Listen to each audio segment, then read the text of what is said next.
नमस्कार, वंदे गौ मातरम। कैसे आप सब इस कोरोना काल में? बस आपकी कृपा से, गौ माता की कृपा से हम यहाँ दिल्ली पर है। दिल्ली में कई सारे समस्या है कोरोना के लिए, परंतु गौ माता के भरोसे सब कुशल मंगल है।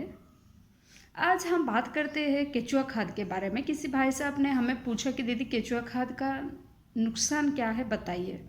केचुआ खाद का फ़ायदा क्या है और नुकसान क्या है। देखिए, मुझे तो ज़्यादा अनुभव है, परंतु हम बता नहीं सकते हैं अभी।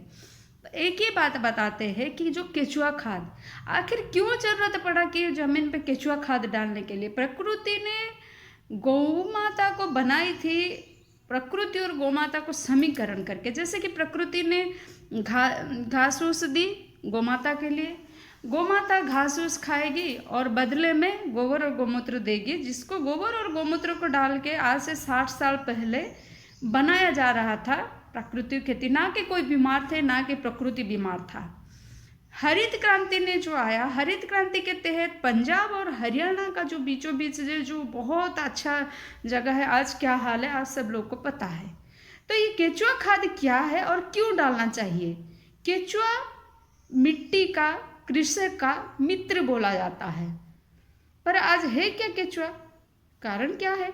जो ईवी या डीएपी, थीमेट, गामाक्सिन, ये सब फंजीसाइड्स, पेस्टिसाइड्स डाला गया कि ज़्यादा पाने के चक्कर में उल्टा तो किसान पैसा देकर खरीदता है और मिट्टी को बीमार कर डाला है। जो ज़्यादा डालने के बाद क्या हुआ, जो मिट्टी का नमी कम हो गया है, एकदम ख़त्म हो गया है और है ही नहीं। दूसरी है कि मिट्टी का कार्बन जो है वो भी ख़त्म हो गया। तीसरा है मिट्टी का जो यानी प्राकृतिक अणुजीव है, केचुआ है, वो चला गया। केचुआ क्या करता था? केचुआ मिट्टी के नीचे से ऊपर तक जुताई बुबाई कर रहा था। ऊपर जाता था, नीचे आता था, ऊपर जाता था, नीचे आता था। जो जुताई बुबाई कर रहा था, क्या ये मनरेगा का श्रमिक पारिश्रमिक लेता था क्या? नहीं ले रहा है। परंतु उसी को हमने भगा दिए अपनी खेती से, और अभी क्या कर रहे हैं हम? कृत्रिम तरीका से वर्मी कंपोस्ट करेंगे, केचुआ खाद और जमीन पर डालेंगे। सोचिए कितना नुकसानदायक है। हमने कभी सोचा है उस अणुजीव के बारे में, उस केचुआ के बारे में, कि उनका क्या नुकसान होता है? और हम तो अभी प्राकृतिक नहीं करते हैं।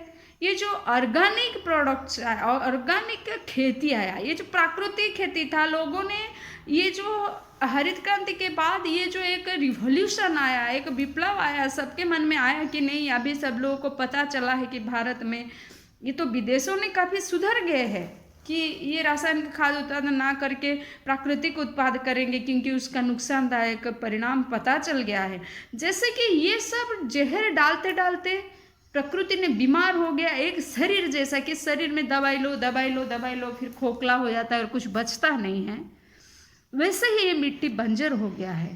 तो क्या करना है? अभी वे प्राकृतिक, अभी जो ये केचुआ खाद डाल रहे हैं, केचुआ खाद आप लोग जो विदेशी केचुआ लाकर खाद बनाते हैं, उसको मिट्टी में डालते हैं। एक तो विदेश से आया हुआ केचुआ अब जब तक सही तरीका से बनाते हैं तब तक जीवित रहते हैं।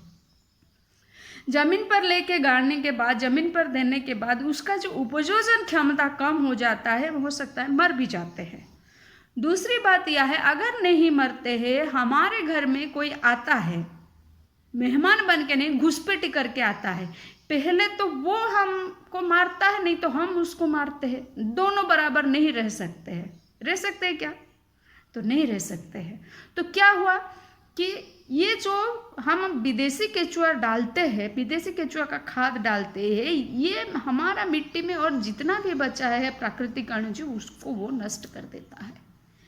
इसीलिए मेरा विनम्र निवेदन है कि आप ये केचुआ खाद बनाने के चक्कर में ना पड़ के, अगर घन जीवामृत बनाएंगे, गोबर गोमूत्र का कंपोस्ट बनाएंगे, तरह तरह का, आप ऐसे भी गौ संवर्धन हो जाएगा, गौ माता बच जाएगी और हमारा जमीन बच जाएगा। तो सबसे यही निवेदन है कि केचुआ खाद के बारे में आप ज़्यादा मत पढ़िए, जबकि घन जीवामृत आप 6 महीना तक, सूखा जो है आप 6 महीना तक रख सकते हैं। वो भी कैसे?